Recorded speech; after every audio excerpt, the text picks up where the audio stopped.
Rocken, Larry, Locken. Good evening, good morning, good afternoon, wherever you are in the cosmos, in the existence, the galaxy, wherever it is, whatever time it is, in this never beginning nor ending now moment. I'm Rocken, Larry, Locken, like I mentioned, Pleiadian Express Productions, late night. I've got a guest with me tonight. He's a gentleman from the province of Ontario in Canada, and he's going to talk to Michael Shea, a Facebook friend of mine. He's going to talk a little bit about his experiences and what it's like to kind of exist in the higher dimensions and get into that complete love frequency. Hey, Michael, welcome to the show. And why don't you just start by telling us a little bit about yourself and, maybe your first awakenings as a child and things of that nature. Oh, like when I was a kid, all that kind of stuff. Yeah, exactly. Like, what are your earliest memories of UFOs or contacts or, psychic premonitions, things of that nature? Well, my earliest contact is when I remember being born, waiting to get my body, and being with a council of elders, I guess you could say, a council, an awakening, a return awakening council, I could say, and them asking me to come here, and I put up a big argument about not wanting to come here because Earth is the densest place in all of creation, and it's all the nasty things people do here, and they wanted me to come here to help, and then they reminded me that they needed me to come, and the people of Earth needed me to come, and the idea of Prime Creator needed me to come, and so I agreed, and so here I am. Well, and if you don't mind me asking, in Earth years, what year would that have been that you were born? In 1964. Okay, so 1964, and then you were talking about remembering before that the meeting with the Council of Elders. Do you happen to remember maybe observing Earth before you came here, like what was going on here in the earlier 60s before that? Like, kind of, because that's kind of one of my things with my awakenings. I remember I was born in 75, but I remember a lot of stuff like I was here observing from about 69 to 75, um, trying to get incarnated into here being born cesarean. I'm an only child, things of that nature. It was a hard birth, but yeah. Do you remember anything like from the earlier '60s? I mean, do you remember observing Earth or anything? Well, I focus on awakening myself to the highest conscious levels of creation, but I don't really focus too much on that. But as in saying, as watching or seeing what's going on, we like we're all the biggest movie stars in creation right now, all of us here on Earth, right? Because everyone's watching. There's never been such a large um, um, population or a group of people of consciousnesses ascend from such a lower density to such a higher density, even though fifth dimensional isn't that high, but just to go from 3D to 5D is you know, it's a wonderful thing to happen, and we should all be really happy that we're here and we take part in the whole thing. That's really the crossover point. I mean, you go up to dimensions, but when you go from 3 to 5, you're getting into that initial, kind of light body stage and not so dense and things of that nature. You spoke about us being movie stars here and things like that. I envision, this is kind of funny, I envision like families on other planets really watching what's going on here. Like maybe, you got a household in the Pleiades or wherever, Sirius, Arcturus, wherever it may be, and people are like actually tuned in to kind of get an update on what's going on with Earth. Can you see that happening? Can you see it being that expansive? Well, exactly. See, when the idea of, say, of the universe, you have to think of it. It's a holographic amusement park, because when you're an eternal being, you need to have amusement. And your idea of, say, God or Prime Creator is everything shared, all that is. There's nothing more than all that is.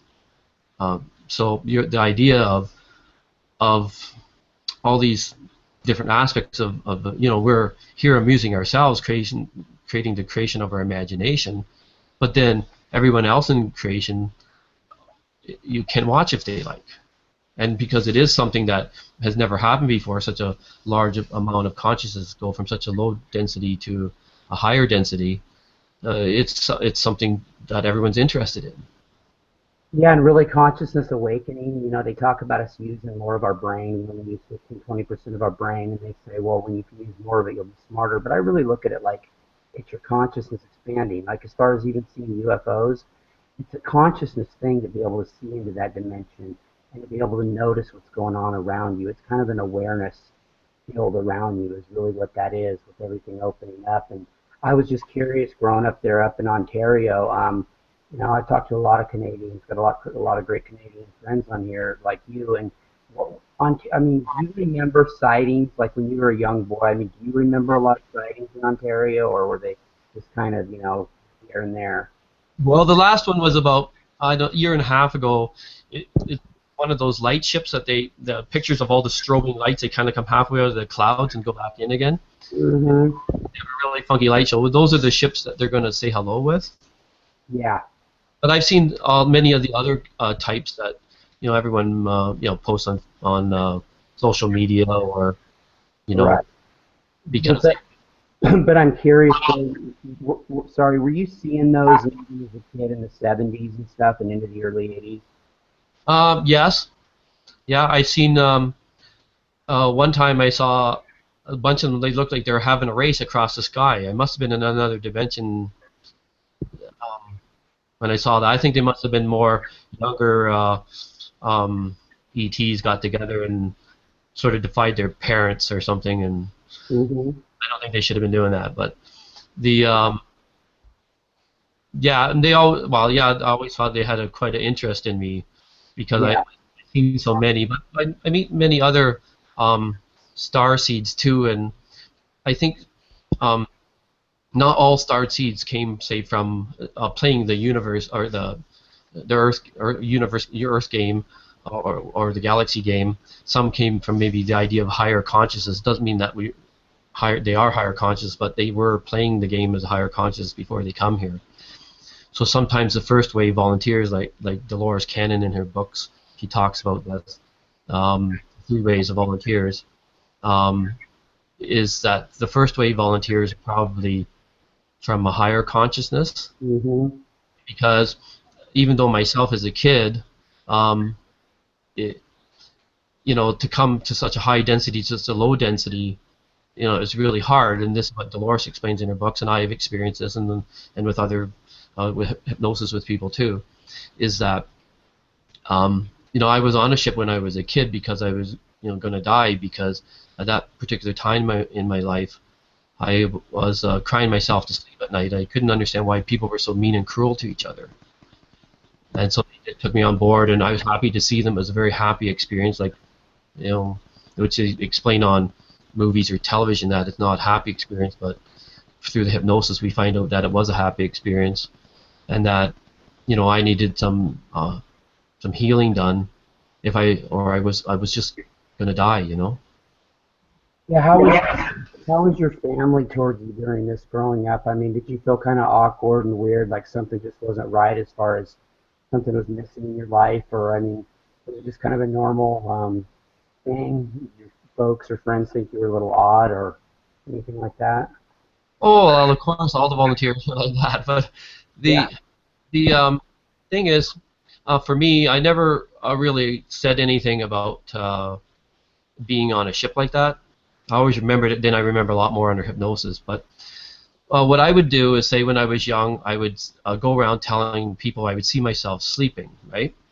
I'd tell my parents this, and they didn't like the idea of it and thought there's something wrong. Don't tell people. And then after a while, I kept telling them. I said, no, but I'm seeing myself sleeping. That's me. There's a lot more to me, and that's still only a tiny part of me. I can't see the rest of it, but I know it's there. And I said, this is a very important thing. And they'd say, oh, then they said, finally, they said, Michael, we believe you, but don't tell anybody else. They'll think you're a freak. So I would go around and I'd tell people, and they said, why do you keep telling people? I said, yeah, but people they go to church, and they want to know if life exists after this one. They don't know. It's just a question of faith, right? So I said, but when I talk about these things, it's a very important thing because I know that I exist. And in talking about it, especially as a kid saying that, it'll help to give them a stronger sense maybe of themselves or Yeah. do exist. And I said it's one of the most wonderful things that a person can share that with someone else. So to tell me that it's wrong, I said, really, a lot of people don't really. Well, some people make some fun and some jokes, but later on in their life, not maybe not at that time, but years later, they'll stop and think about it. Especially when Shirley MacLaine come on and she's in the 80s and start talking about this. Yeah. Then other people would say, "Oh, I heard this kid," or whatever, and She had maybe that there's movie maybe. out on a limb. Yeah, she had that movie out on a limb, and a little bit of that was based around the Pleiades too. But I kind of lost my train of thought. I was going to ask. Yeah, exactly right. So, like, you just wanted to share your love with people and tell them how what you were experiencing. And you're talking about people going to church. A lot of times, the problem is though, is some of those people are just Wednesday night and Sunday morning, spiritual people. They're not ready to hear what you have to say. But you hit a good point on that. Years later, man, you look back on it and go, you might, you'll say something to them, and something might click to them later on. And I think we should encourage our children to share these stories. And thankfully, we're coming into a era where that's happening. And you also want to go back to the volunteers. You mentioned the three waves. I'm very versed in studying about those two in Dolores's work. But I think now the three waves are just. I mean, for the last generation, I think the people coming in now are just they're old souls that new to Earth. I think the waves, the three waves, as far as that goes, are kind of. But then again, I feel like we're the second waiver. So I don't know. You're kind of born in that tail end of that, if you want to put a number on it, first wave into second wave. But how do you see that? Do you think there's any more waivers being born, or is it just? Well, there is definitely a distinction between them. The first waivers are very patient. Okay, the the um, the second waivers have energy beyond belief. I don't know how to get all the energy from them. They're all, I got energy. I'm doing this. I'm doing that. And then the third wave are really just the kids, just people coming waking up. So I really say there's only two waves really, but yet there are still some kids that are real geniuses. So I think there's still maybe a third wave there. I think they're all being born almost that way now and have been since the 90s, where their mind, their chakras are already mostly blown open. When you talk about the second wave having all that energy, do you think too that there was with the second waivers, grounding can be an issue with them sometimes if they need to really, they need to keep in mind to ground themselves sometimes? Does that resonate at all? Or Well, yeah, sometimes they get the second waivers. They don't really have the patience, so sometimes they're more um, sort of like fuck the system sort of thing. Some of them are like that, and they get talking sometimes about the uh, a little bit more about the reptilians and Illuminati. They're um, more on the internet with that sort of thing. But really, the idea of the reptilians don't have anything to do with it. It's just people that are really really deep in the Earth game. So I say instead of relating to that idea, just call them the dark ones. They're just really really deep in the density of Earth, and they just do what what people do when they're in the density of Earth. They do all the you all the know dark stuff. Like all the Barbara McKinney calls them the dark t-shirts and bringers of the dawn. Yeah, I agree. It almost seems to me, Michael, and I don't know what you think of this analogy, but the second wavers, it's like they have one foot in the first wave and another foot in the second wave or the third wave to come, and they're trying to stay grounded and like connected to. I don't know. Sometimes when they get up, well, from my experience generally, I think that the second waivers, like I think a lot of the first waivers were more 7-8 dimensional, and this is where they come from such a high density. This is where the abductions happen because we had to go on ships to be healed or whatever because it was such a shock to us. And maybe I think more the second wave come from more a fifth, sixth dimensional. hmm That's only saying it from this playing this universe game sort of thing as in a dimension. Exactly. Really, words are just words, but yeah, I totally agree with that from my experience. And you touched on abductions. I mean, I know that you look at things in a positive light, and they are for healing. What do you think about some of these old negative abductions, or were any of them really negative? And if so, do you think it could have been a government project? I mean, I'm not trying to go down a rabbit hole with that at all, but I mean, do you think there's different kind of abductions for different kinds of reasons from these beings? Um, well, you could say, depends on how you want to look at it. To actually be on a ship, or to have some sort of meeting or revelation telepathically, or Mhm. um, one thing is there is a thing called, once we got past a certain point, now there's full intervention from, say, the Galactic Federation or higher consciousness to help on with this ascension thing. And one of the biggest things, there's a thing called um, oh, what's it called? Um, anyways, where they allowed to come in and help change things. Mhm. Okay. What happens is sometimes they step in, sometimes to a person's free will. And the best example of this is Pope Benedict and Pope Francis.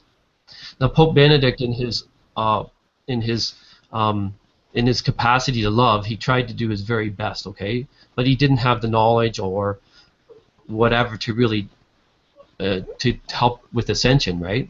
So we needed to have someone of a higher consciousness, say, in that position.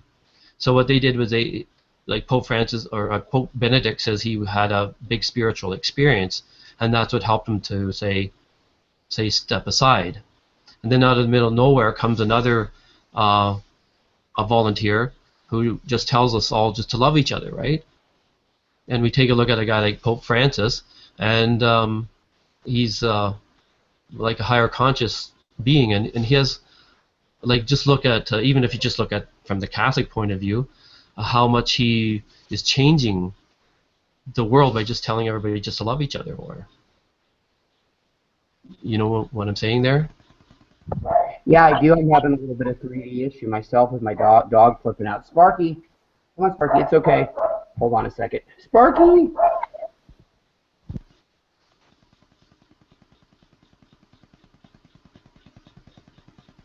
Yeah, dogs apparently bark in 3D. I don't know if they do in the higher dimensions. But no, I totally get what you're saying. And actually, I kind of lost my train of thought there a little bit. Well, the biggest thing is, um, you know, like, even say the government had some ideas of technologies, and some, Mm-hmm. you have to understand the idea of space travels, or all these technologies are different in different dimensions, you know. Yes.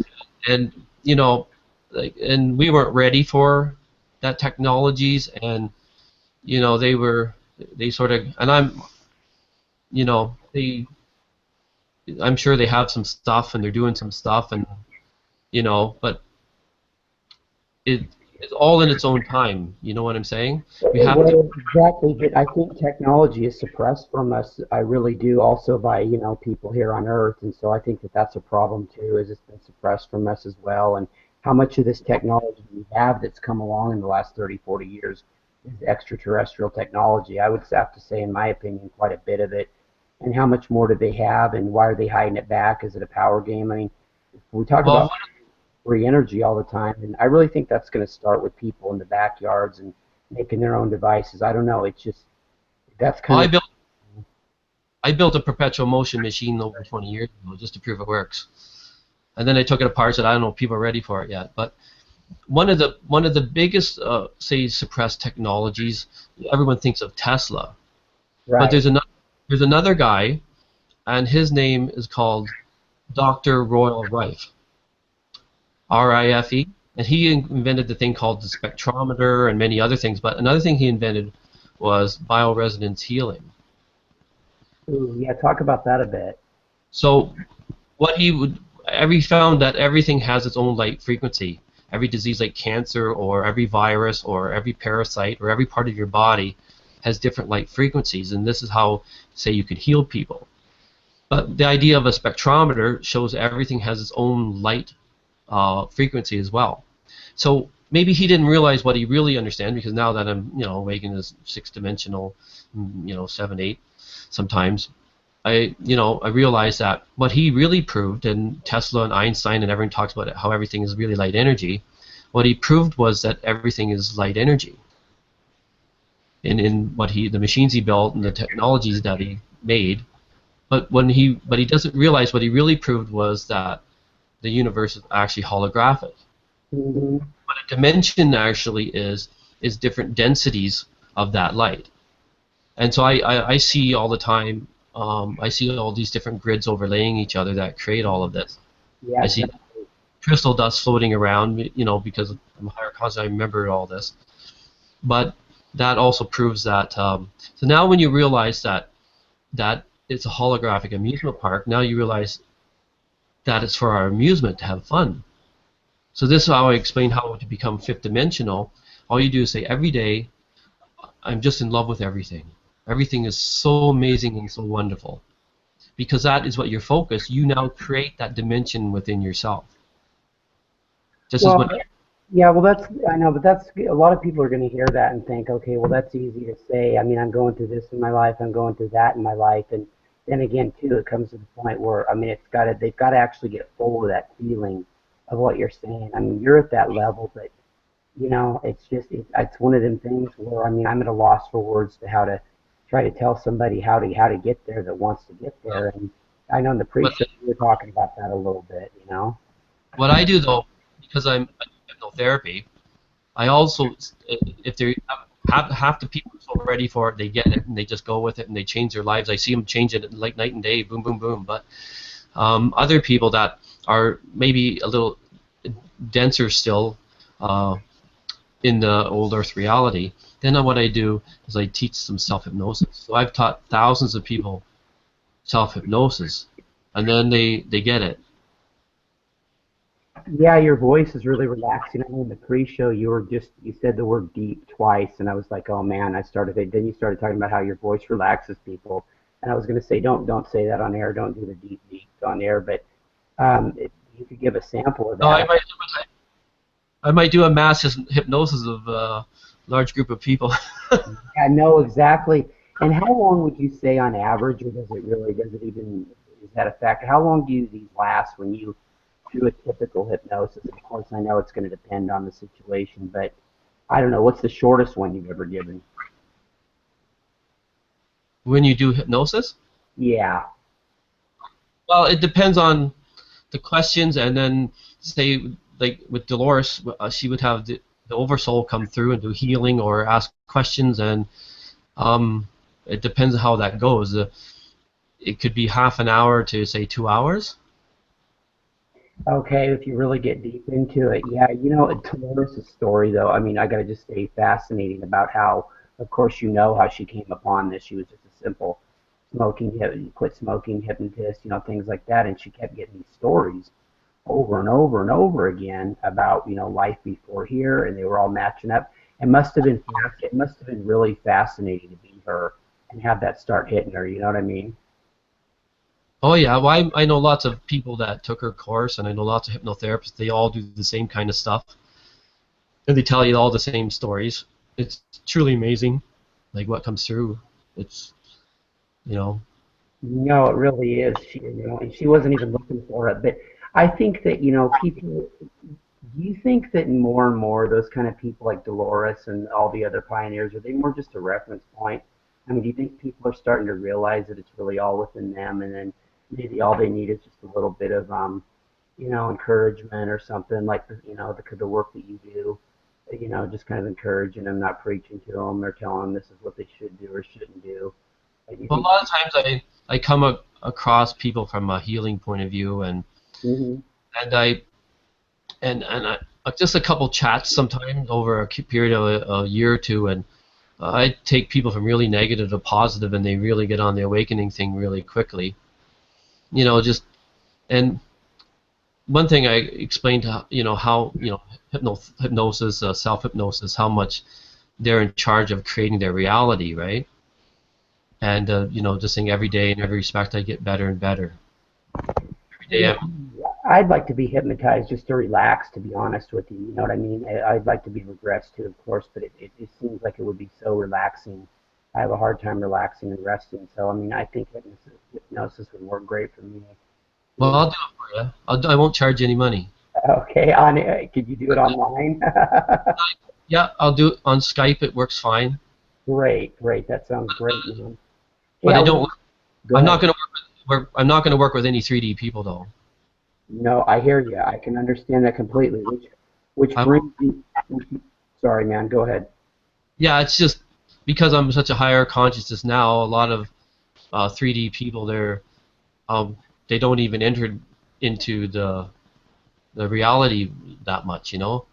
No, that's a fair point, and all it would end up doing is, if anything, trying to tax your energy a little bit to doing that. But I wanted to ask you, as far as we were talking in the pre-show about events going on in the world and whatnot like that, you're seeing this separation play out in front of our eyes, and we're talking a little bit about world governments. I don't like the way anybody does things either, but I think that people need to be aware, and if people could get any foothold into these systems, yes, I know they all need to collapse, but I think it's just so easy to just say, oh, just fuck it, let it collapse. It's going to collapse. I don't follow it or anything. I think it's still important to keep an eye on things, especially what's going on in the world right now. I just really feel like 2016 is a big year. Okay, and you're watching, of course, this U.S. presidential election play out like it is, like it's transparency. We're seeing everything just for what it is, and it's almost like a circus, man, as we shift these dimensions. What's your thoughts on that? Well, even though I might know what's going to happen in the future, I'm not going to say anything. I don't want to spoil the story. But when you get into the higher energy field that's here now, it used to be the good guys finish last, right? But now that we're in a higher energy field, you can say the good guys finish first. Yeah, no, exactly. And don't you think as that's as starting to happen, don't you think these dark things are coming to light, and the transparency is starting to be seen through them as it's fading? Well, like, I can't watch movies much or listen to any music with words in it or anything like that. And you know, but some things are, I find quite funny. One thing was the Paris bombing or whatever. It was so funny watching all that play out. It's just so fake and made up. You know what I mean? Well, my problem is okay. I don't know about that, but you had the Brussels bombing, but you've Iraq. I mean, 20 some people were killed. The blast. We don't ever hear.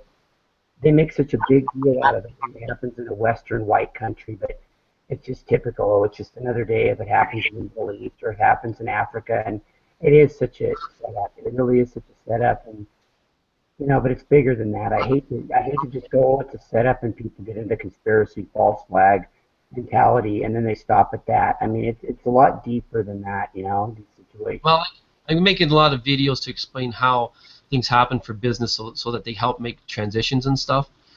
And maybe one thing for, say, for bigger media outlets is that they don't realize that they got the best stories going on in the galaxy, in the universe right now going on here. They're missing the point. They're not reporting on it, and people really want it reported. And what's going to happen one day? They'll wake up and say, "What happened to all our customers? No one's listening anymore." Yeah, why exactly? Well, the whole time we watched this process play out with them being clueless, to what was going on. It's just crazy, I know, but they're controlled. They can only report certain shit on there, and I mean the newscasters they have anymore here in the U.S. especially. I'm not even sure, Michael, half the time if they're real. They look phony. They've got so much makeup on. I mean, more makeup than ever. I mean, this is shit's like they look like they're almost in a disguise, and it's just yeah. I mean, it's just ridiculous. Yeah, but the thing is, a lot of people, um, especially older, say people, say over 40, and more of these people have more control with money or something. They're so still stuck playing with their money that they don't really realize how awakened or what level people really are at. Like people are at a far more awakened level than they think. They don't even know. They didn't even stop to think about it, They right? don't even know what awakening is. I mean, much less do they not are they not aware of it. It's not even in their realm, man. It's not even in their fucking realm. It's amazing. Yet, I mean, I'm hoping that it's getting there, but some people just they wouldn't even. This stuff would never even enter their mind, bro. Well, there's just so amazing things going on. Like especially, I would say because I talked to I've probably met 500,000 people in my life, and by talking to people now, I would say at least 40% of the people in the world have seen a UFO, at least one, maybe more. And people, they don't talk about these shows on TV like myself or some other star seeds. We have such massive stories or movies or TV shows for them that people be so awesome. It's so awesome to watch this, and you know, they don't realize that that's there and how much hungry people are for all this information. How resonating it is. You see something on air like that or something, and it's like something you've seen before or witnessed before done. It's so resonating. You're right. The time is right. People are hungry, but people are hungry for some real shit. They're not hungry for this TV produced shit that's edited and stuff, saturated and, kind of made to make you feel like an idiot for maybe believing in it. It just, people are ripe for it, even the people that don't realize it yet. I think the time is right for that information to get out. And Well, it's like with music too, like or whatever people want. The more real it is, the more real the food, the more real the acoustic guitar, the real voice of a guy playing live. These are the kind of things that's real. The biggest thing is that we feel that experience, right? And when they make fake experience, like a lot of kids today, I did watch a movie called The Martian. I thought it was because it could be real. So it was kind of interesting. But then you watch a lot of kids and they'll talk about things like a movie like Transformers, and you hear out of kids' mouth say, "Oh, I don't know. Yeah, we watch it. It's okay, but we know it's all that computer generated stuff. It's so fake that and they're not really. It doesn't have the luster that it would have had, say, 10 years ago. So the more real that they like watching The Martian or the one with the movie Gravity or something, or sometimes the more real that it could be, the more we can identify with that, right? right, it's almost getting to the point when I thought this years ago, it would get to the point someday where we didn't even need actors anymore. You can make a holographic movie with holographic looking characters. Over the years, of course, video games get more real and more real, all the way from Pong to Pac-Man to Grand Theft Auto now. And I think that, yeah, I don't know, I see it that way. But it's more, and holograms. I was going to mention holograms real quick to you. What do you think holographic inserts are put in our reality, whether it's people or situations? Maybe the one person or so may just be aware of. Do you think those things happen to us? Well, we created, we create the creation of our imagination. Mm-hmm. Um, how I really explain how three-dimensional reality and fifth-dimensional reality. What I do is I take an empty coffee mug and I show people you hit the rim of that with your finger and you see how that resonates out. And then what I do is say take a fine crystal wine glass and say that's fifth-dimensional reality, and hit that with the rim of your finger and hear how that rings and resonates out through the room, the walls, and know how far that goes, right? So that's kind of the difference of what happens to our consciousness. But what actually happening to us physically is we are becoming a crystal wine glass, because in our eyes, ears, and our pineal gland, we have little crystals. So especially the crystals in our pineal gland, they are being excited more like a crystal wine glass, and we ring out and our consciousness goes out, but we feel more. But our pineal gland is how we feel that we're here. When I would go out of body, or when I was a kid, I used to call another thing called, I just called it mind projection, but then I found there was a word that the CIA would use called the remote viewing, but I had done that all the time when I was a kid. But say I'd be on the Great Wall of China, remote viewing or something, but it wouldn't feel the sun or wind on my face or my hands or anything, because even though I'm viewing it, I'm not feeling it. So our pineal gland is our primary processor of how we feel that we're here. So Because do we remote view through the pineal gland? And I'm glad you brought up remote viewing, because it's something I've been thinking about a little bit lately. I mean, of course, coast to coast. I don't know if you've ever heard coast to coast, and they've got this crackpot that comes on once in a while, Major Ed Dings, and he's a remote viewer. I've heard him. He's kind of doom and gloom, but talk about remote viewing a little bit. Is it something you can control and focus in on it, or do these thoughts just come to you? I mean. well, because everything in creation is connected and shared, and this is the all that is, the everything. That's your idea of heaven. It is everything, the all that is, and we all are here contributing to it, and that keeps it vibrant. If we stop contributing experiences to it, then it'll get boring and stale really quick. So that's why we keep creating new universes, new experiences, etc. Because when you're eternal beings, you got to have something to do, something to share, something to feel, right? Yeah, well, what do you say? What do you say to somebody and some of these people who say that you got to protect your pineal gland and oh, it's dangerous to have it open and you never know what can come in through it. I mean, does it basically come down to just a consciousness thing with that question again too? Yes, because when I say go to the idea, say when I would say either telepathically or under hypnosis, I say communicate with an Arcturian. It's like you communicate with one, 10,000, a million simultaneously. When I create fifth dimensional reality myself, I can hold it, for maybe I think most I ever held it for is 5 hours. I can't if I keep it any longer than that, my body can't handle it. It's just too much for the physical body at this time. But when I become fifth dimensional, it's kind of like I'm playing 100,000 video games at the same time. Hmm. Where on 3D Earth, you're lucky to maybe be playing 2 or 3 games at the same time. So that's how your consciousness goes out of what you can experience or understand about, you know, creation. Exactly. I was going to ask you too. Did you do any astral traveling growing up, and do you still do astral traveling as an adult?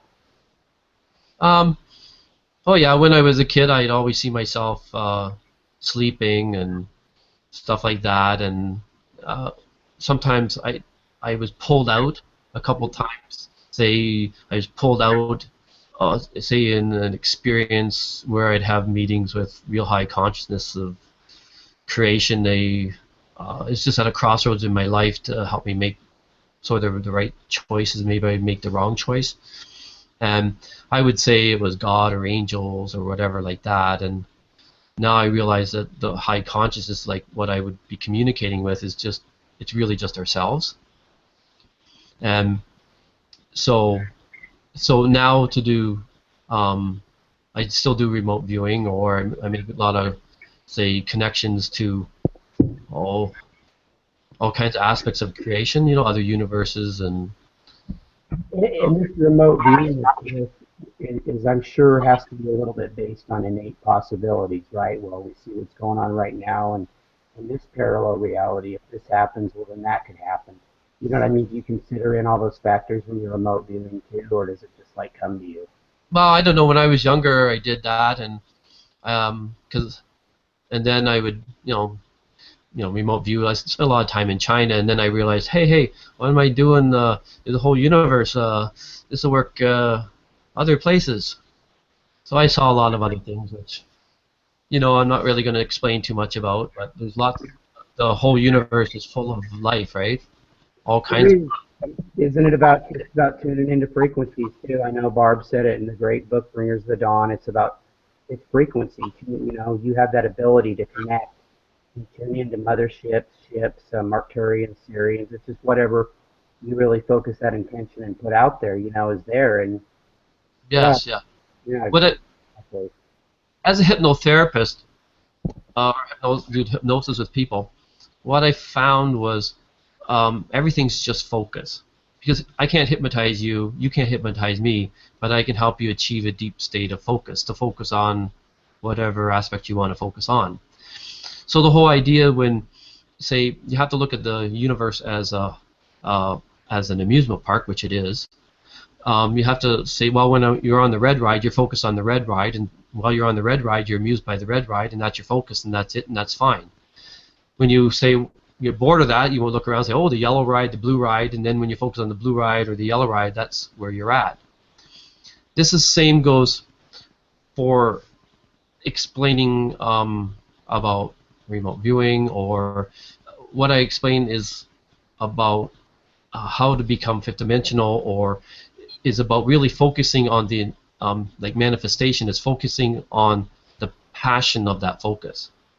Yeah, and really being in tune with the now moment. You mentioned being on the blue ride and the yellow ride, but it's not like, okay, you're on the blue ride, but all you're thinking about at that point is, oh, what's it going to be like on the red ride? Then on the red ride, what's it going to be on the yellow?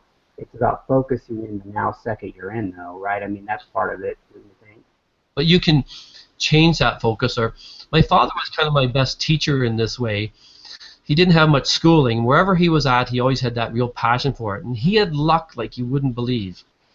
And say he had a large antique importing business, and he'd be selling something for 350, and the other antique dealer he wants to get for 300, and my father say, "Oh, let's flip on it." Now, little did that guy know what he's going to get himself into. Yeah, Now, exactly. the other antique dealer would be focused on money or object, right? If my father focused on money or object, it's a 50-50 deal unless someone was cheating. So, but my father did not focus on the money or object. He focused on the intensity of the passion, of the feeling of the flip. Yeah, I And think my uncle kind of like that. Was your father also? He'd probably not be the guy you'd want to bet $1 on, shooting the hoop or whatever, playing a game, whatever it was. You know what I mean? The luck and skill and that probably was just, you wouldn't want to take him on those kind of things. so, really, when you see sports stars, or even well, a lot of rich people, or people who've achieved great things in their life, they've always been able to hold maybe uh, a better intensity of the feeling of that focus. So if you want to manifest something, I win money like crazy because I just do what my father did. Hmm. I amplify that. So I explain to everybody too that if you're not happy with that, with a job or your situation, learn to say I'm in love with everything and refocus on that, because maybe you do like it. You just lost the luster for it, and you can regain that again. And Or don't you think, too, not to interrupt, but don't you think that focus too, that could open up doorways for other opportunities for you as well that you might like better? well, as soon as, see, sometimes if you want to manifest something, holding on to something old will stop you from creating something new. So sometimes if you're really in a job you really don't like, or something like that, then I tell people, I said, by all means, then you shouldn't be doing that, because if you don't have passion for what you're doing, because this is created as a amusement park, and now that we understand that, in 3D Earth, you have to imagine that you were in a pit of darkness. You're cut off from all that connectedness of all of creation. So you have to imagine that you're in a pit of darkness, and all the creepy crawlers are trying to get you. It's ruled by fear. And because you're cut off from everything, you think you become a victim of your circumstances, right? So you're making yourself a victim, and you feel you're a victim, and you keep that feedback loop going, and creates the fear and all the tragedy in the world and all that drama that we used to go through. So when you realize that, and you realize that now, oh, I'm in control of creating everything because it's an amusement park, then you say, well, every day uh, I'm totally in love with everything. Everything is so fascinating, and if that's your focus, then that's what you create. And then all of a sudden you realize, oh, I just created fifth dimensional reality in myself. Exactly. Or you could get stuck in 3D and just ride the unicycles perpetually, never try another ride. But No, no. exactly. Eventually you'll get bored of it, but some people, they still like that drama and everything, and that's what Dolores explains. But as you know, I'm awakened to kind of a higher level than I did one day. Dolores actually came to like telepathically meet me, and the next week I went through hypnosis to have to see if that, make sure it's not my own illusion or something, that she did talk to me and all that. You mentioned when you were younger, you didn't understand why people would be mean and say things if you did, and I agree. And I was that way too in the drama. I've never. The same thing about a lot of the stars is we really don't resonate with the drama here, man, and don't understand it. And I don't dig it, and I'm sure you don't. And it's one of them things where you just had to learn that that's just how those people are, and it's really nothing personal against you, but it is frustrating at times. You feel like you're cut off and your back's against the wall. Well, it was like, especially the first wave volunteers, or first volunteers, or especially I look up to some older than me even, because they had it even tougher probably than I did, and I take a look at all how tough that was, like to do that. But now that I want to get out of here. I didn't want to stick around. Just get out of here, get out of this place. But now that I'm awakened, say to a sixth dimensional level, I do enjoy my job because I'm here and inspiring people every day, and I see the whole plan working itself out. Slowly, everyone's waking up. The world's changing, and it's kind of like, well, now it's actually a real pleasure to be here. Yeah, right now, like I'm kind of interested in, we talk about 5D, but 6 through 8D really fascinates me, and I think that's where a lot of people's mindsets are going. You mentioned, kind of jumping forth in and out of those three dimensions, and I don't know if you could. I know you don't like to. I don't know if you want to share any of this, but what is it? What kind of differences, if you could point out a couple between, say, like 5 and, okay, just say like between 5 and 6, maybe 7D. What are, we've heard all about the transformation into 5D from people, but what's it like experiencing from 5D to 6D, and so on? Well, the difference really between um, being, say, uh, in fifth dimensional reality, everyone's in love with everything, and everyone just goes around. It's kind of like heaven on earth idea from the 3D idea.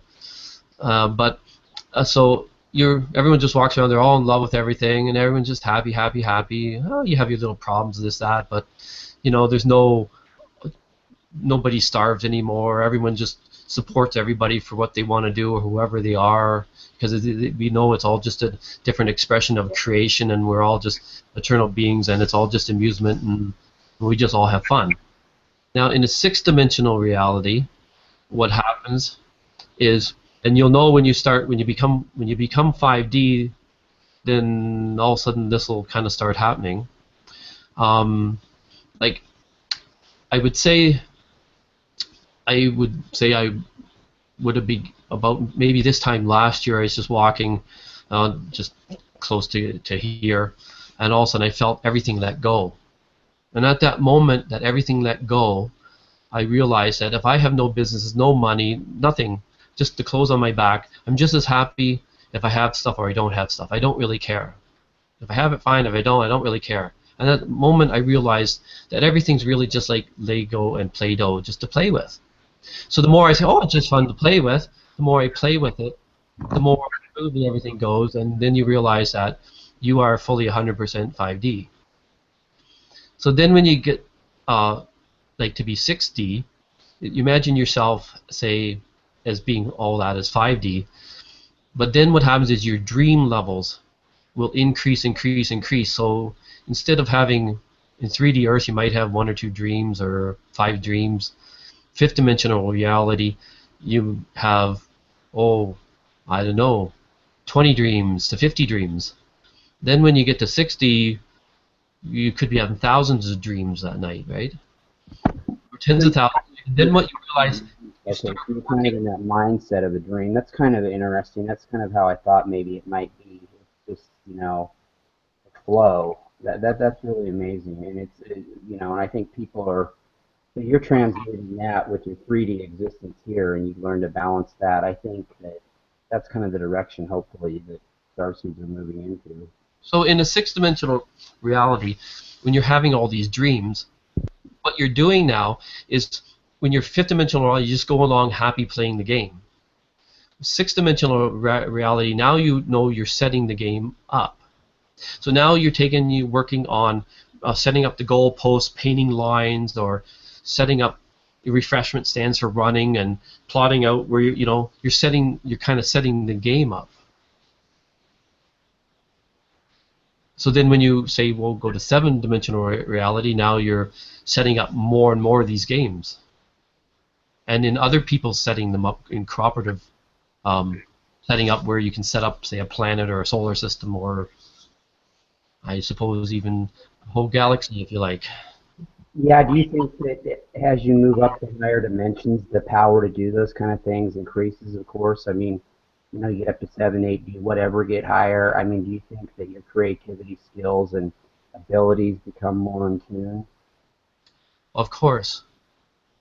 But the Yeah. thing is, myself, that the problem is I can go too high, and they kind of put me back lower again, because I have to stay here to to help people. Hmm. I can just go say 8 year and boom, I'm gone out of here. So I kind of um, allow myself sort of to I go high, but then that's why I sort of keep my businesses and stuff, and as a way of meeting people, and because I'm meeting them on a reality that they understand.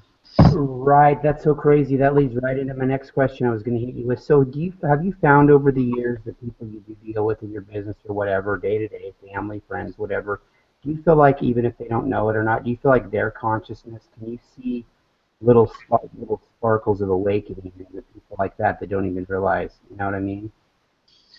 Well, to look back at say, oh, I'm 51. So to look back at, say, people, say, when you were, say, a teenager or 20 or 30 years old, and you look at these different people, and then you got thinking when you start to ascend and you understand 3D, 5D, and the ascension process and going through all that, which I broke up really fast, by the way. I got a little bit stuck, I think. Like sometimes the volunteers can get stuck, and I think I got a little bit stuck, but when I did wake up, I woke up extremely fast, which was pretty tough. But then you look back at some people and you think, who will be 5D and who will stay 3D? And then sometimes you get a bit of a shocker there, because sometimes you think people that were so religious, maybe they would ascend, but sometimes they love the power of being controlled. They like that victimization of that the religion would give them, right? Or you see other people that you went to school with, and one kid was a bad boy, and he lit the library on fire or something like that, or you know, and then you realize that sometimes those kids that were a bit retaliating or a little bit of troublemakers, that I don't know, maybe quite a percentage of them, they were just bored, and they were quite higher conscious, a lot smarter than they thought they were, and all of a sudden, they'll just come in, and you haven't seen them in 20 years or 30 years, and they come in and they have this certain kind of job, and they do this, and they start talking to you, and it's like, I never expected this person to talk like this at all. Well, yeah, because they were stuck in a school system like we all were, right? Their consciousness was so high, and of course we're in a mundane, regimented, school system. So it's no wonder they were probably going out of their goddamn mind at the time. And it's just amazing. I know. I bet it is kind of a trip to see that somebody come in and they got things going on for themselves, and you never would have thunk it. I like pleasant surprises like that, but it does disappoint me that some people are still into that control factor. They want somebody to tell them the way, or they want somebody to get there. I don't know, but everybody's got to come along on their own plan. I mean, you can't really goad anybody or try to. I tried doing that early in my awakening and made a big mistake trying to get people. Oh, don't you see this? Don't you feel that? I mean, everybody's doing it on their own, pace, and you can't really. You can be there for advice, but Well, sometimes I meet some people. They're usually older. They're usually 50, usually over 60, and they're, let's say, religious people, and they got that certain religious mindset of three-dimensional reality. And I just explained to them, there's a lot more to the story. It's there if you want to find it. If you don't, it's up to you. But sometimes I explained to them, I said, I've become a hypnotherapist, or do hypnosis, and I find that, I said, and they'll say, I don't believe in reincarnation, and it's usually Christian people that say this. And I tell them, I said, you realize that, I have lots of hypnotherapist friends that do this, and you realize that there's been tens of millions of people who go through past life regression, and soon there'll be hundreds of millions of people. And the idea in a 3D human court of law, the evidence that reincarnation exists is everywhere, and there's no there's probably more proof of that than anything. The proof is, you're right, millions of case studies, millions and millions, and so right on cue and so similar, and you know what I mean? I mean, it would be, the crazy story would be if it weren't true. No, I mean, but it's so obvious, and I don't know, how do you break through to people like that? You said you don't hypnotizing people in 3D. So some of them, they're really tough like that, and then I say one thing, and it's maybe the last sort of chance, maybe, to get through to some of them. And so sometimes I say, in a 3D court of law, because you have tens of millions of people going through past life regression, which is your proof that it exists. Now, everyone has their right to free will, whether they believe it or not. But for religion in the old days, they told people that they didn't know. Today they know. And if they tell people that there's no such thing as reincarnation, they're taking money from people and lying to them. So it's called fraud and extortion. They could be arrested for that. So I said, I don't want anyone to be arrested, but it's just inspiring people for them to go, hey, wait a minute, I need to take a look at this, which they never had that sort of shock factor, maybe, to help them say, hey, maybe there is more to everything, right? Well, a lot of the answers are right there in front of them. I mean, you mentioned Christians. You take the Bible. I mean, look at the Bible literally. There's so many extraterrestrial examples in there, and yet they don't. They want to believe that there's fairies playing harps in the clouds, but they don't want to believe that some of these wise men came in ships. The Bethlehem Star might have been a mothership. Christ may have ascended in a spaceship. They don't want to, of course, the Nephilim came here and are bred. I mean, those that came from the sky. These people were extraterrestrials by definition. And of course, so much shit has been taken out of the Bible and everything like that. But even what's there is like so obvious. I mean, I've talked to religious people that would fight you to the death, claiming there's no possible way there's life anywhere else, and I almost like feel like they're putting me on. I've met a couple people like that, and But most of them are older though. oh, totally, totally. Oh God, totally. These were people in their 60s and 70s. I'm talking about, yeah. Yeah, most people say under 50. The Space Hubble telescope, and so the majority of a lot of people, even in religions, don't really say that anymore. But there are some people that still say that, and it's the evidence is here. Like all the early evidence that they found in writings of stuff about Jesus was he was talked a lot about reincarnation to everybody, right? And that and then with Dolores too, she has One Day Walked with Jesus, a book that she wrote, and then doing that type of work when you connect with an oversoul, or I connect with my oversoul, when I connect with the highest expression of myself, it's like I'm living a million lifetimes all simultaneously. But when you realize all of that, and you realize that with Dr. Royal Rife proving that everything's basically holographic, everything's light energy, then you realize how the fact that Jesus actually could have died, and he actually could have been brought back to life again. So that story is totally believable because Yeah, when you talk about it, people get so or they won't take a look at the evidence and really think it through. I mean, you talk about all these realities that you're in. I mean, don't you think that we're starting to blend these? Can you see a point where our consciousness is just aware, is so expanded that it can handle being in all these realities at once, and then maybe they start to blend together? yes. See what happens really when I take an expression of myself, and we're like all of us really we're our own gods. And what I see, because I never had a beginning, all my life I tried to explain this to people what it's like to have no beginning, but what I see is I'm all these different, say, millions of lives all being, say, lived kind of simultaneously. That's really what it takes to amuse us, really, because that's how, when you're an eternal being, you live forever and ever, you know. So the one best example I tried to explain to watch is there was a character on a Star Trek series, different series, called Q. Do you ever remember that? Yes. Okay, now it's not so much the Q coming in and antagonizing people, or anything like that, but it's sometimes there's a couple episodes where they focused on the idea of the Q continuum. So when you understand the idea of Q continuum, and then you look at yourself as actually being a Q, and you've been everywhere, done everything, and I don't know, there's especially one episode that really focused on that, where they're just bored. So Because they've been there and done. Are you saying because they've been there and done that, basically? yeah, well, they're doing everything. They've done everything. So this is where, when I see that, then I understand how everything is, be in love with everything, and how everything is so amazing by just looking at a little piece of your backyard, like a piece of your lawn or something, and you're just looking at every blade of grass is different. Each day it grows and dews at night, different bugs crawl through it, and that every single moment, everything is different. Everything is changing. It's always evolving. Everything is different and changing, even though however small that little piece of grass is.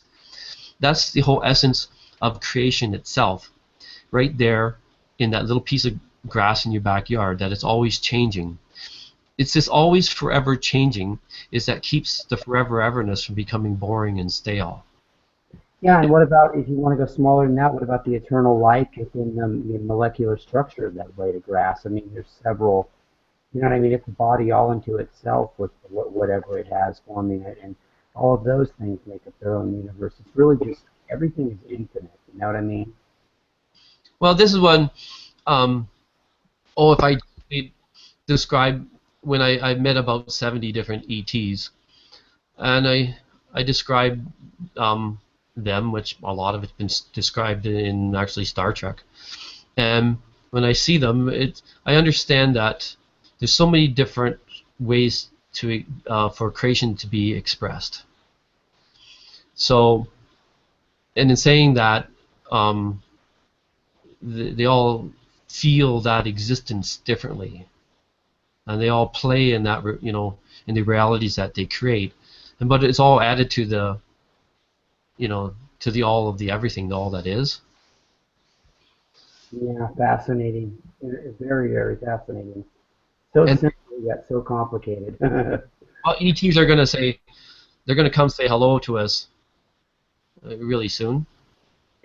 Yeah, I like to kick that question around once in a while. As far as, what we call 3D disclosure goes, do you see that happening as, of course, they're contacting individual people. They have been for years, people like you and I and people with higher minds. But do you see, like, ever, I mean, can you actually see a 3D scenario where a president or, say, Trudeau is on air, is talking about extraterrestrial life and it exists? Can you actually see that happening ever? Okay, I'm giving you disclosure right now. It's disclosure is not really about ETs. It's about who and what we really are. Hmm. So, and in saying that, because the star seeds are here, one thing we have to do because we are a very specific group, and under um, say discrimination laws, a distinct group of or society, because we know who we are, we're very distinct. We can separate ourselves from everyone else. You know, it's what that's called because when people say negative things about ET, that's just a 3D fear coming out, right? Because they are all a higher conscious and they all love us so much. And so what that is that's called a class action discrimination lawsuit, and and leaders of countries aren't immune to that, right? So the whole idea is not disclosure is not really about extraterrestrial technologies. It's really about who what we really are, or explaining that anyone that says these bad things about extraterrestrials, that is discrimination. That that if people say those things, so that we can remove that fear factor. You know, like the reptilian. When I meet them too, they have their own way of feeling. There's more than one, by the way. There's different ones. Uh, Hmm. they have their own way of, say, feeling and experiencing the universe. Yes. But they're all the higher dimensional realities, so they're not really um, controlling anybody here. Only people that just that low density reality is what makes people do what they do. So you don't really think do you think at one time they had a hand in manipulating things here, though, on a more evil basis? I mean, at one point in our past, do you think that's something they had to grow and evolve from as far as a species, or, I mean, how do you Well, see? I'm not going to say I'm not going to pick out anybody in the say the Galactic Federation or ETs, or I'm not going to all of them, none of them. What I'm going to explain is the fact that when you're on the red ride or the blue ride, you have to have the gamekeepers. So the whole idea is you have to have someone that creates the density. Something you know somebody has to be in charge of the machine to create the 3D density of Earth, or someone has to be there to create that, right? Right, and who might that be? I mean, your oversoul, your soul collective, another, I mean, you know what I mean, another part of the universe, another, it's really just frequency and energy. So But really, we created our we created our own game and made ourselves a victim. But the thing is, like, Dolores will explain, and this is I find this out from hypnosis, and so do all my friends that do this. Is that we've all been in many different shapes and forms in many universes, and this comes through out in hypnosis, like if they want to know, say they say, oh, I want to, I want to remember, say, the Pleiadians or my connection to them. I said, say I'm doing hypnosis. I said, no, I'm not going to do that the first time. What I'm going to do is I'm going to say, remember your connection, say, to the Galactic Federation or something like that. Then if you come back again and you have specific things like if you say the Pleiadians, then I will say the Pleiadians, because now, sure enough, that's probably what it'll be. Like from yourself, I would say that because you are very, very strongly think that you were a Pleiadian in a previous life. I think that's right, isn't that right? Yeah, I think so. But I mean, before that, Lyra and things like that, of course, were multidimensional. But yeah, I do believe I have some strong connection to them. My story of how I awakened is really wild about how I found out about the Pleiadians. It's weird. You don't really hear about them until you're ready. I mean, there's no rhyme or reason why I had never heard of the Pleiadians till that night. I'd listened to shit like this for years, coast to coast, and I'd never ever heard. I must have just missed it. I mean, somehow. And I've talked to other people like that, man, and they never heard of the Pleiadians until they woke up. It's weird, like they stumbled upon a book or they heard the word on a show, and then a couple days later they started looking it up, and it's weird. It kind of works that way, you know. You don't get it till you're ready. A friend of mine, she does. I hypnotize myself almost every day, and a friend of mine always takes me deeper, and she'll say, out of all the people that she does this hypnosis with for this awakening and healing and sort of stuff, she'll say to me, she said, Michael, you're the only one, or actually I'm EU, that's my name is EU. She'll say, you're the only one that really doesn't like to go into past lives too much. And my quick response was, well, that's because I've already been everything. Oh, when I go in there, I shift into this and that. All this is, So you might you might have played the game as a Pleiadian, an Arcturian, a Syrian, from Andromeda. Mhm. Might have, you know, and there's no sense in creating another universe until we're born out with this one. So we might as well, if you want, you can play all the games. Exactly. It's about making this planet come to completion, this universe then come to completion. But yeah, I totally agree, and I like the fact that you don't at first, get them directly involved with, say, the Pleiadians or Syrians. They're a little more vague about it, and then if they have that connection, maybe during the hypnosis, then hey, then you go there with a specific race. It's just fascinating, and it's really interesting to see. I can't wait till this stuff becomes more mainstream. I mean, it is, but I mean real mainstream, not the phony shit we see staged on TV that's, Well, yeah. guides and all that. One thing us Starseeds volunteers, what we can do is we can just post everywhere that because all these people that say negative things about ET, it keeps a fear going about the whole thing, and the more that is, the longer it takes for them to come say hello to us. So if we want them to come say hello to us, the more we need to get rid of that, and the more that people in levels of management, say in governments, if you want a government disclosure, remind them that they go for human rights court discrimination lawsuit, a class action lawsuit. But it's not. But in saying that, it's not about uh, disclosure of technology, because that has nothing to do with it. It's about finding out who we are exactly. Yeah, And, we're multi. This is with human rights to define who we are now, because who we really are multiple dimensional beings. Just here experiencing, playing in a holographic universe. And that's the real truth of it. So sometimes with human rights, they a lot of videos I'm explaining the transition of law and our understanding of these things, how that kind of progresses a little bit too. All these things are all happening as we speak, but it's just kind of giving a roadmap.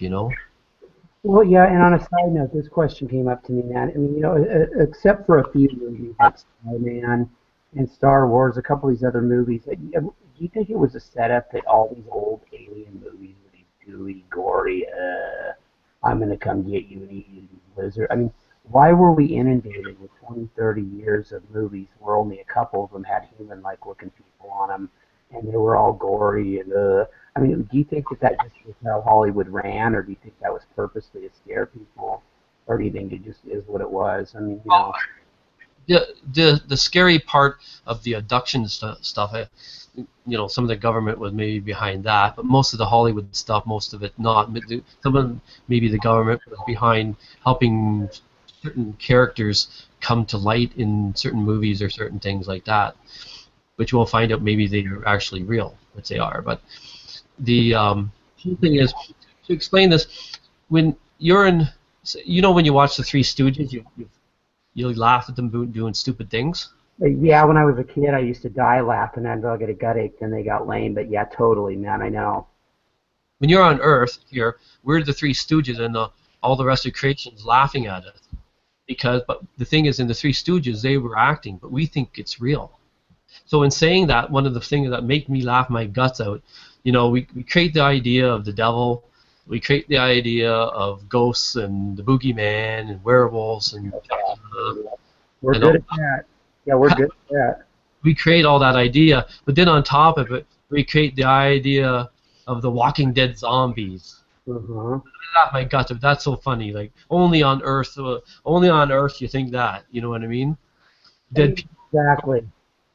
It's so funny. I know the shit they come up with is more and more funny too. It's like it's crazier than anything that's real. So the whole idea of creating the idea of Dracula, ghosts, boogeymen, the Walking Dead zombies. This is the idea of what you create, this fear-based mentality that you create when you're in Earth. And in saying that, if people really can't wait to get to watch those TV shows of the Walking Dead zombies, if they just get can't get enough of that. Well, I know people like that, dude. Yeah, it sucks.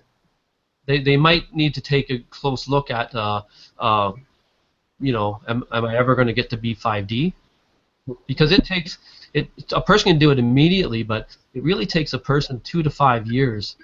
Sorry, not 2 to 5 years, 6 months to 2 years really, to make a transition, say from 3D reality to get to be 5D, because there's a lot of things you got to kind of sort through, Yeah, but when you're still at that level of wanting to see the next Dracula movie, or like wanting to see the next Saw movie and watch it over and over and over again, and it's like that really discourages me when people are in that mindset. And I don't know if a lot of starseeds like doing that per se, but kind of when you're at a ascended level, man, you can look at some of that stuff and laugh and watch and get from another perspective instead of just getting caught up in the blood and guts and gore of that, man. I mean, we sure like our drama here on Earth, and it's just crazy.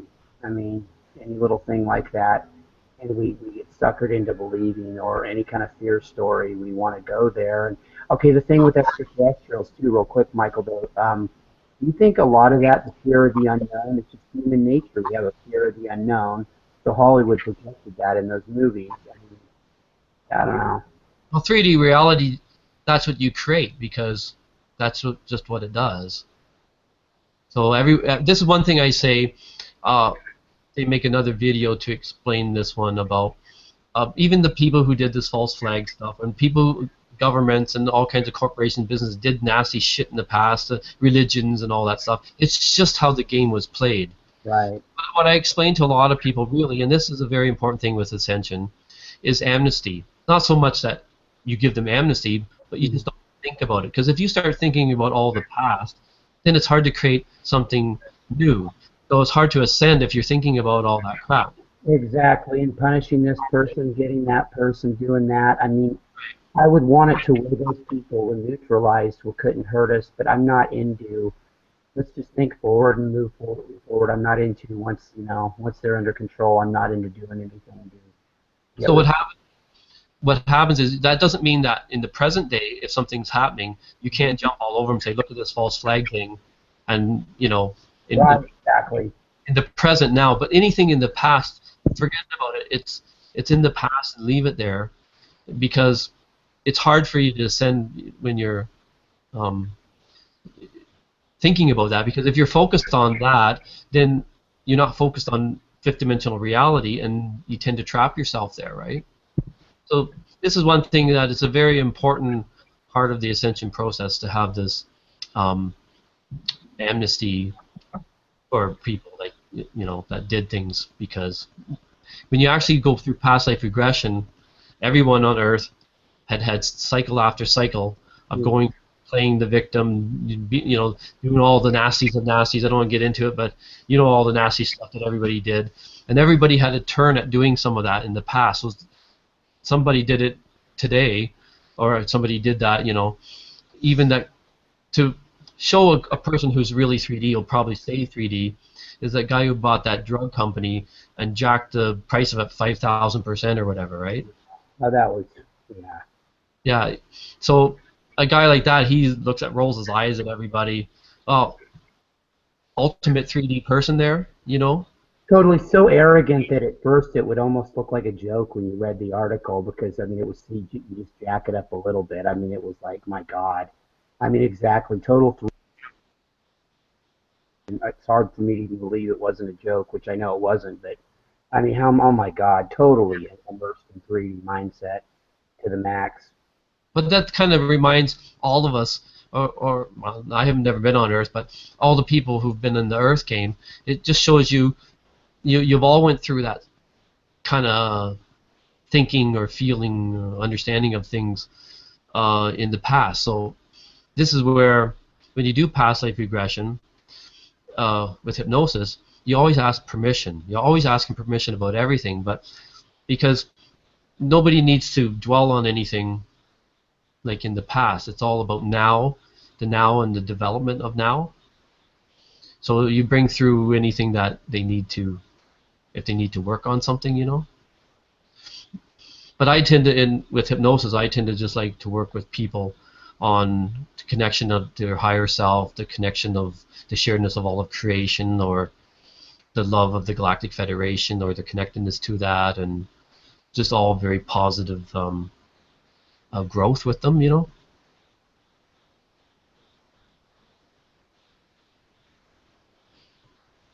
Are you still there, Larry?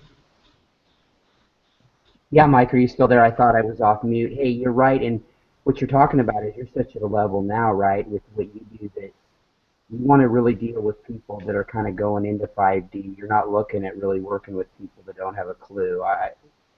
Yeah, I get Because that.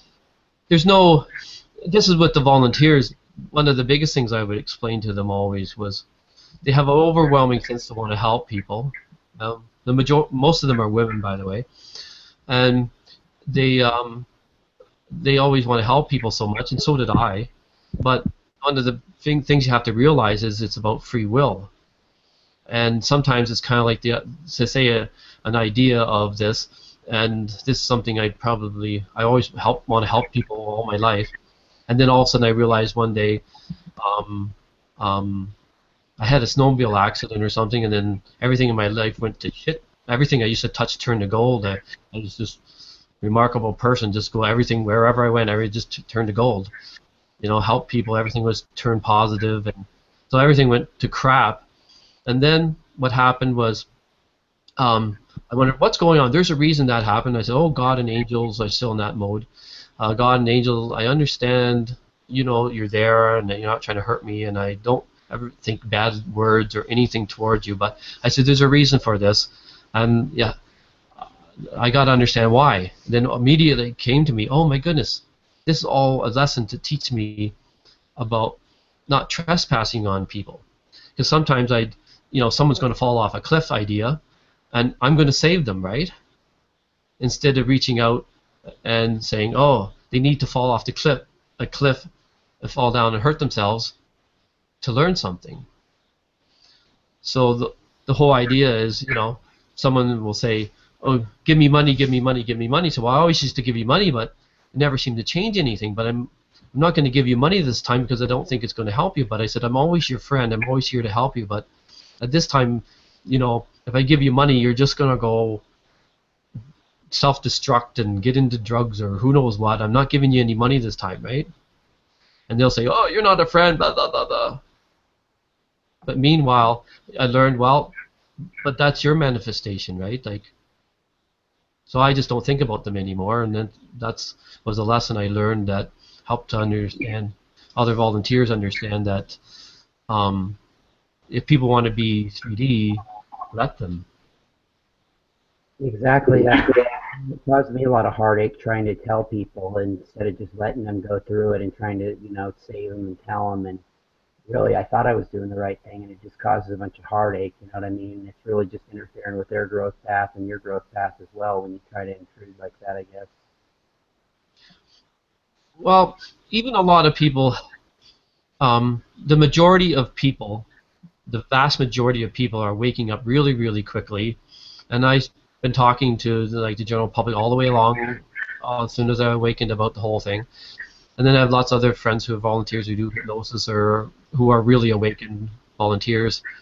And they'll say, we've been doing this all of our life, but the last 2 years, all of a sudden, what happened to people? They just woke up just like that. All of a sudden, like, look at it, like they're so hungry for this information, like, and they're just right into it. So when I'm say one of my businesses is a liquidation business, and I'll be in there talking to people, and everyone else is listening to it, and maybe I had a handful of people out of talking to thousands and thousands of people that will go out with a silly idea of things, that say make fun of what I did, right? And the majority of people are just soaking it all up, right? And depends. Sometimes it depends on how far I go, but I just find that you know now it's very easy for like volunteers, starseeds, whatever, to really do their job, But you can't ever come at it from a confrontation point of view because that doesn't achieve anything for 3D people. But I always come at it from a loving, healing point of view, and all the way I always talk and you know always tell people their free will is very important to them, and they can feel um, through our voices when we're talking to them our sincerity, because everything is about frequencies and vibrations. Yeah, But more, as you more than most people are, I as, think. as you raise up in your frequencies and vibrations, um, you can feel the person's feeling come through in that voice vibration, and you can feel the honesty and the sincerity and everything in people. So I explain to people that your voice is actually very, very important. So Yeah, no question about it, man. And I think it's getting easier and easier to, like you said, for starseeds to do their job. They know how to do it better now. They know it works, what don't. And I think as that happens, people are more receptive, more and more. And that's kind of how the awakening, I really think, starts at the grassroots level with things like that, Mike. Um, it's been a real pleasure having you on. Is there any? You want to just wrap up your point and maybe make a couple more points, and before we go ahead and wrap it up? well, the biggest thing of all is every moment of the day, I'm in love with everything. Everything is totally amazing. And when you say that all the time, then that will be your focus, and that will become your reality. And you'll simply become 5D. So the more you do that, because most people are waking up and they're going through, it takes them a while. They have to go through life reviews and take a look at, their friends are changing and the way they see nature and animals and the food they eat, and which, the vast majority of people are going through this. And as they go through everything, the easiest way to overcome all of it, because I got to a point where I went through it all, and what else is there? And you get kind of sometimes a real sense of, well, I'm not going to say depression, but sometimes loss. Sometimes, like that's not who I was, but who am I now? Idea, right? So in saying that, well, who am I now? When you say, oh, I'm fifth dimensional, I'm in love with everything. Everything is totally amazing. Well, now you know your new identity that way. because when you're lost, I'm not that anymore. But what am I, right? So you see my point in trying to explain that all the time to everybody. Sorry, I was having trouble with my mute button again. Yeah, but dealing with people in the three, you still have people around that are in that 3D mindset though, and you level no matter. I try not to talk down or talk. No, I'm always talking up to everybody, really, because you never know who those people really are. Like, even though a person wants to stay 3D, they're just in an amusement park because they're an eternal being and they're bored. They just want to experience Earth. So let them. Exactly. Exactly. That's beautifully put. Totally beautifully put.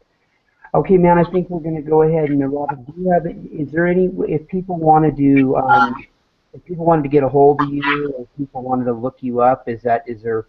Do you have any? I don't know. Do you have a? I know you have a Facebook timeline, all that, but if people are interested in getting a hold of you, maybe, how could they message you? Well, it's probably better just with Facebook Okay. because my problem is I can get really overwhelmed by people really fast. Right. Totally right. Because like Dolores came and I never thought about this. Dolores came to me, and her message to me was explaining. She explained a bunch of different things, but the biggest thing she explained to me was the fact that I was more awake than everybody. And I never had thought about, well, who's more awake? I didn't know. Who cares?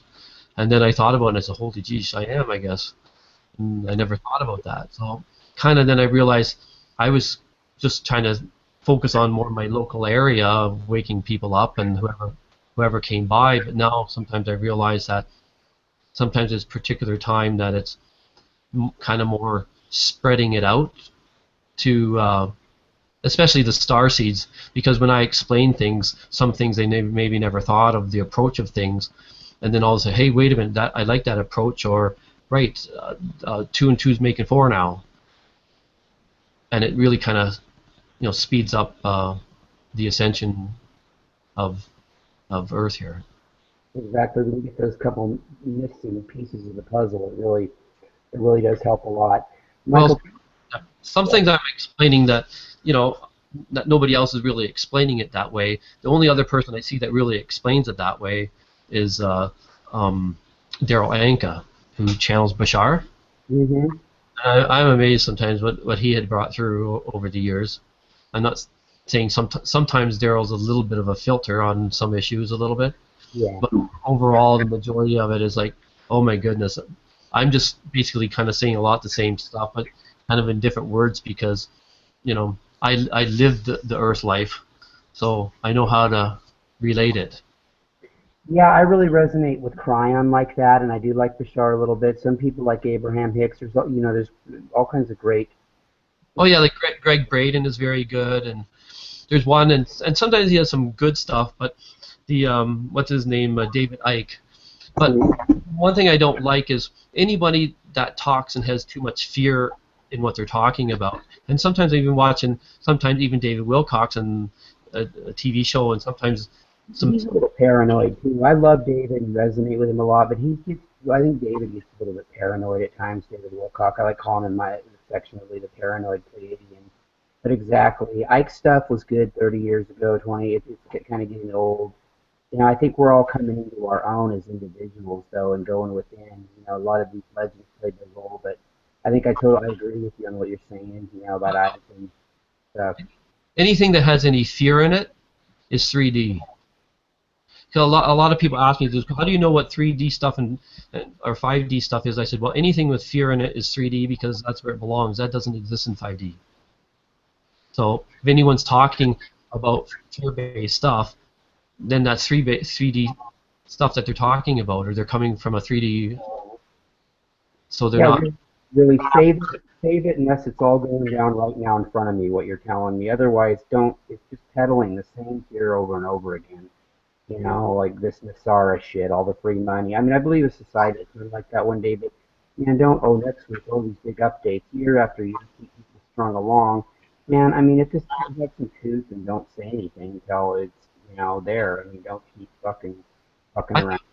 I have a different approach to that, and slowly a new economy uh, is emerging, but it's not to snap your fingers, right? Right. But there's a few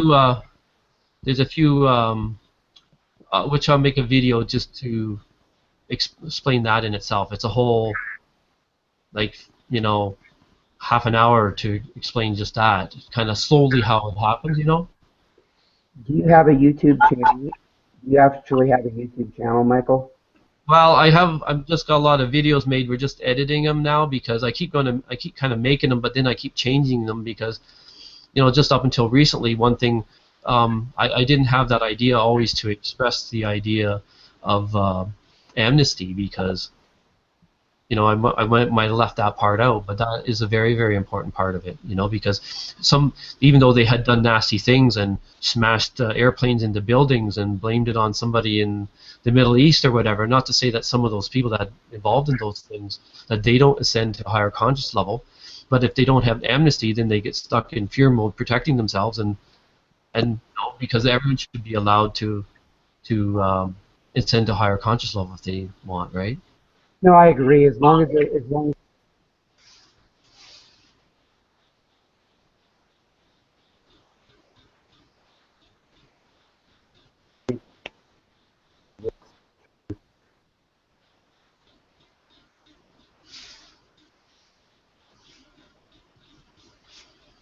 know what I mean. I think it's important that we, whoever's hiding that truth or whatever truth there is there, it gets exposed. But I'm not really one to go on a crusade about it.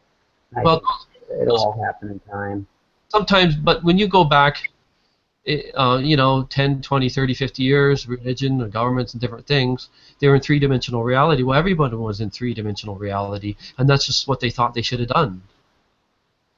Oh, And totally under a 3D. I used to call it frequency mind control, but really it was just a 3D state of mind. People that were the World War II generation, such great workers, hard workers, loving, but those stuck in that believe just what's on the news, believe the government, believe the president. And then I had to realize that, well, that's just how it was then. They were stuck in that, they were in that mindset and not really evolved, So I guess it's you look back on it when you know, and you're like, okay, well, I understand. That's okay. But when you don't know and realize what's going on, and you have to deal with it, it's like, what the fuck? What's missing? What piece of that puzzle is missing, man? the density of the old Earth game was so dense. Is kind of the dense. I think probably the densest in all of creation, and that's why everyone did so much. Like if if you had instead of having you have 100% amnesia with 100% free will. Like if you only had 99% of one of those, the wars wouldn't have been quite as bad, or everything else. Oh, totally. Because everyone somewhere along there, a person would have felt that, oh yeah, there is more to all this. I'm not going to go along with all that. I will only go along to a point, and then you know, Hitler still might have fought a war, but he might have just imprisoned the Jewish people instead of gassing them all to death or something. You know what I mean? The, the level of cruelty would not have been um, so bad if it wasn't for the density of the game. But everybody wanted to play that game when they come here. I don't know. I think maybe they got here and had second thoughts. I'd have to say so, yeah. That's why for some of us volunteers, it was tough for us because it wasn't really our choice to come into a density like this. To come in because I see and understand how important Earth is, how it kind of affects all the other parts of creation because sometimes, even though coming into this density, sometimes it excites sometimes creativity in a say an old soul that's been around forever and ever sometimes. So Yes. sometimes it helps to appreciate the rest of creation more because you just kind of got bored with it sometimes. Yeah, sounds reasonable. So like that's some way to see that, but so there's sometimes it's not not to say this Earth game, sometimes it may be more important to creation than you might imagine. Half the time, all the time.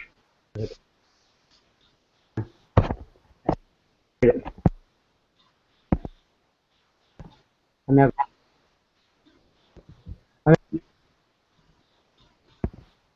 my mute button keeps acting up and keeps going on automatically on me. That's weird. It must be trying to tell me something. But yeah, there's just all these realities coming together at once. It's amazing. And Well, Michael, yeah, go ahead, man. Make one more point. I gotta wrap it up. I think we had a good chat. I think. I think so too. Thank you. I mean, this is how we do it. It's just we don't exist in a time schedule here on the DEP, and we just go free flow, man. And I think it was a good chat, and I look forward to more of them with you, brother. And if you ever want to do hypnosis, sometimes I'll do that with you. Okay, I definitely might take you up on that for sure. And all that hypnosis thing is like, you're always there. You're always you're just in a deep focus, but you're always there, and there's no controlling anybody or doing anything like that, right? So don't be afraid about it, because it's a very wonderful thing. It does sound wonderful. It'll be a very relaxing thing, and I look forward to experiencing it. And I Okay. want to thank you for being on the show, and I want to let everybody out there know. Of course, this is Rock and Larry Locken, Pleiadian Express Productions. We also have another YouTube channel, Pleiadian Light Grid Project, as well as our website, larrylocken.wix.pleiadianprogress or pleiadianproductions.com. If you want to go there and check that out, you can find me on Facebook. And other than that, I just want to give everybody much love and a big cosmic dating game kiss as we